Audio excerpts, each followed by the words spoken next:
name is Fergie Neves. That is my nickname, obviously. And I'm the founder. I'm the person that came up with the idea of JUEL way back in 2009.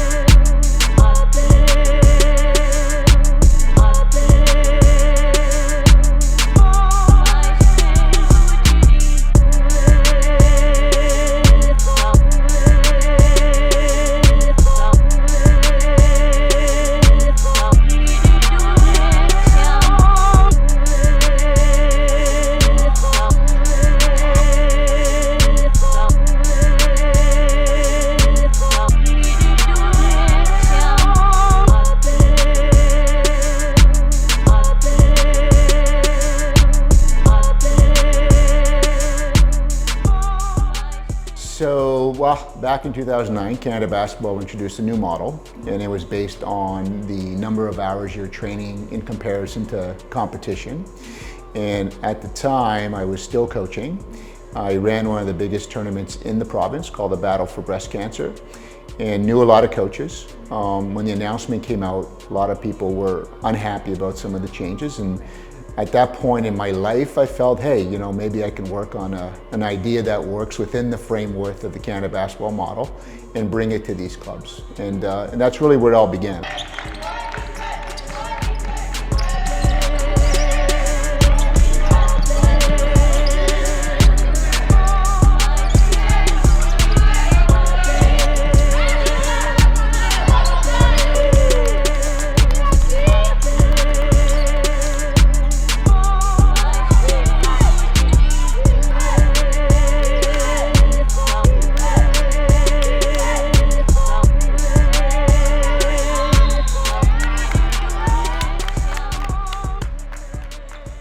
So I was born in Nova Scotia, East Preston.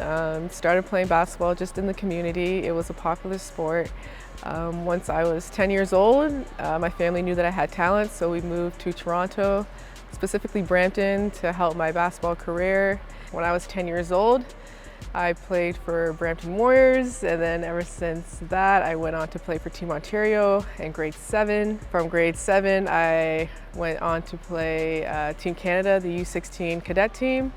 And then I have been a part of the Canadian women's team ever since I was 16. I'm now 27, so it's been 11 years. And when I first started JUEL, I was like the youngest on the team, so I did play up, which I'm very thankful for. I've been playing with, you know, girls 2 years older than you in JUEL, which was a competitive league.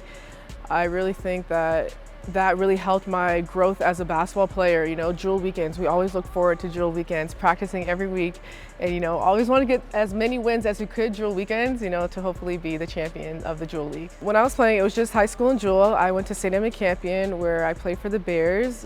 We won ROPSA, like I think every year that I've been there. So it was a balance. It was a good balance for me. You know, you had high school, but then once high school was done, you had JUEL, and it just like played hand in hand, because some of the people who I played against in high school were also my JUEL teammates. So we could like piggyback off of one another, and it's just like the cohesion playing against my teammates in high school helped us for our JUEL team. So we've never, ever competed with girls high school basketball. We want them to be with their non-basketball friends, be at home with their families, right? Be well-rounded, not just basketball, because if for, you know, the majority of your life, you only focus on basketball, when you're 22, 23, 24, and you're done, unless you're on the basketball court, who do you have, right? So we started to notice a rise in injuries, this year in particular. And when we looked around, we really noticed that it's because these girls are training 5, 6, 7 days a week. They're playing on 2, 3, 4 teams. They're going year round. They're specializing. They're only playing basketball. So that became a real concern for us, right? When you only play one sport, you're using the same muscle groups, right? It potentially leads to more injuries. This is not just in women's basketball, it's all over the place. Like the world now is starting to take note and realizing that this is a problem, right? So we've now made the decision to pull things back and say, look, you want to play in JUEL? We'd love to have you. And if you're good enough to be here and you make a team, we only want you to play in our league from October until June. We're trying to protect these kids. So we're going through a transition period now. And yeah, nobody likes change, but we're gonna go through it. We're gonna have some peaks and valleys. We're gonna make some mistakes along the way, but we're okay to listen to our partners. But we're gonna do everything we can to protect our kids. So I went to play at Michigan State University.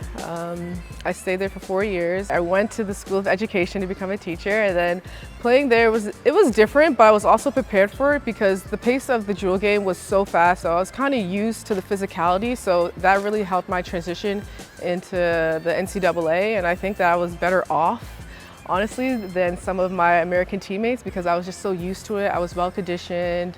I was coached by Susie Merchant. She's an amazing coach. We made the NCAA, I think, 2 years out of the 4 that I've been there. We didn't win, but you know, just to get to the NCAA tournament was special. Yes, I've been playing with Team Canada since I was 16 and then gradually made my way up to the senior women's national team where I've been playing at that level for 5 years now. I mean, it hasn't always been easy, you know, you have your challenges, you know, injuries and just being away from family. Being a part of the Olympics for my first time at the 2020 Olympics was a memorable experience, feeling. I can still feel it because, you know, it's like all this work has paid off. All the sacrifices, the crying, the getting over injuries, missing the family has all paid off for this one moment. And then I think that was a goal of mine and I finally, you know, accomplished it. So obviously great to represent Canada at that level, like that's the top level in the world. And that feeling, it's priceless for me. There's no words I can describe it because just like you made it. Just to get on the podium with people who I played against in JUEL, like stand next to them on the podium would be very special. And you know, just like sharing all those memories of JUEL weekends and then here, look at us, oh, we're on the Olympic podium together. You look back and you think about the times when, you know, you go head to head, fighting against each other on the court to now playing with each other for our country. So it really has taught me to like step out of my comfort zone, be a great leader and, you know, just be strong or believe in what I believe in and it'll take me far.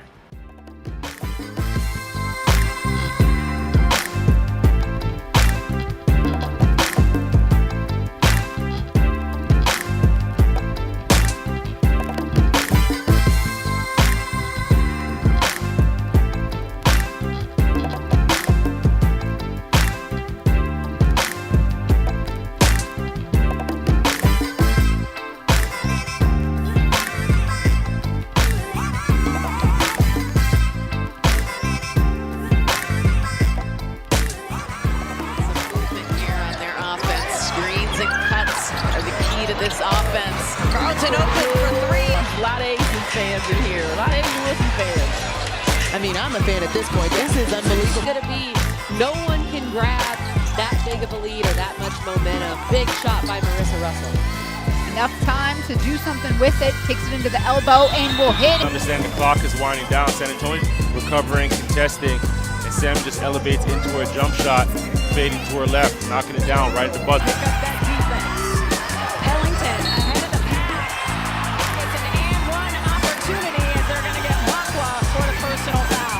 The blow by, just can't hope. You got to get there. Ellington, when she's got the ball and aligned with the bucket, tough to stop. Drives in, feeds Ezzy. Got a good look. Nurse again for 6.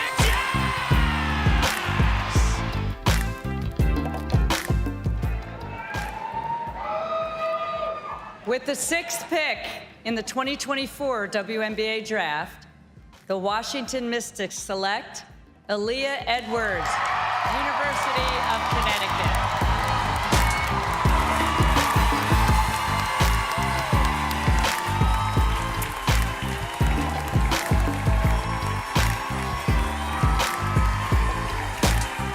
She knows how to be a pro.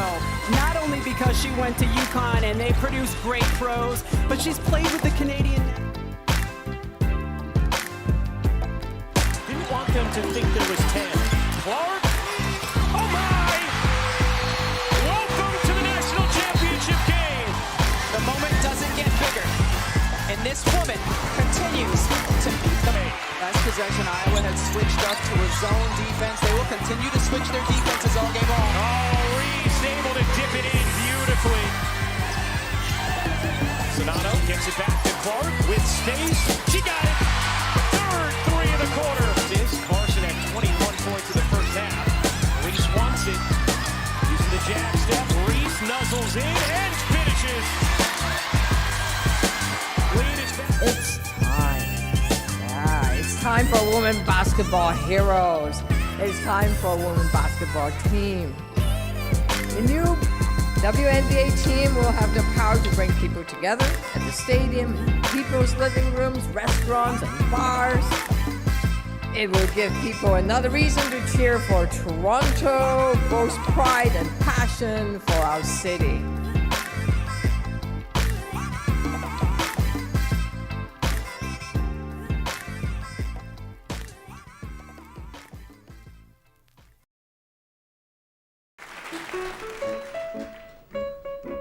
You know, female sports is on a rise. It's exciting to see even the growth here in Canada. So females can also be very aggressive, very physical, just like the guys can, and like compete at a high level and have that little edge to them. And I think that's great for the sport as well. And I'm really excited that it's happening now. We chose to be on the women's side, right? We weren't forced to do it because we believe that women have a place alongside the men. These women are as dedicated as the men. They work as hard. Yeah, let's respect the fact that these women belong, like they're here. Even when I speak to our athletes and we talk about who their favorite player is, what I've noticed the last couple of years is they're getting away from NBA players, going to WNBA players, and players that have played in JUEL, right, or on the national team. So there's a shift now. Let's keep building, right? Let's not have next year that number drop. It's got to continue to grow.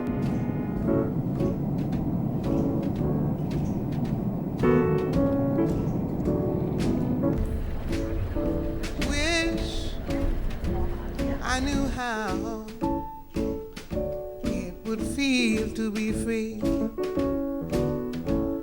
I wish I could break. All right, whenever you're ready. Hi, it's Ella, Sophie, Sam, Alexia, Maeve, Sarah, Marina, Nora, Aislinn, and we'll see you at the Jillian Brazier Basketball Shootout. Next. What makes us different is that our priority is the individual person over the athlete. JUEL is really a platform where young women can use the sport of basketball to get a great education, a good start in life. So all we do is provide the opportunities for these women to compete at a high level. And for that 1%, if you get to the WNBA, you play in Europe, you play a few years, fantastic. But the majority will eventually have to get out in the real world and have jobs, start families, and have a life. So our focus is on both, but we really focus on the student first. Then I'd sing, 'cause I know how it feels to be free. We believe that we provide so much for these kids and we need to provide more.